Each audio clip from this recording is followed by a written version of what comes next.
Welcome to our channel. Today we how to recover from high return rates with eBay, full guide step by step clearly. Understanding the causes of high return rates is essential for recovery. Analyze your return data to identify trends. Look for common reasons for returns in product descriptions and customer feedback. Optimize your product listings to ensure accuracy and clarity. Improve product images to reflect the actual item. Provide detailed descriptions that include measurements and specifications. Consider adjusting your return policy to be more customer-friendly.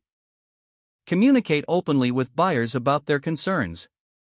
Respond to return requests promptly to show your commitment to customer service.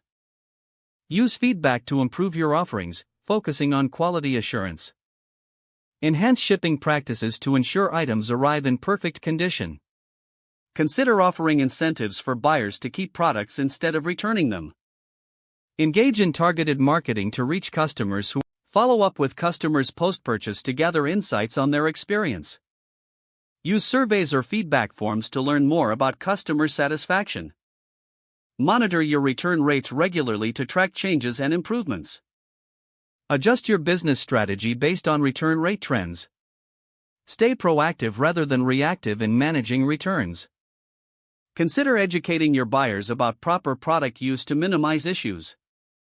Continuously evaluate and adapt your approach for long-term success. If the page does not load, refresh the browser or try again in a private or incognito window. Make sure you are using the correct email address, then retype it carefully to avoid small typos.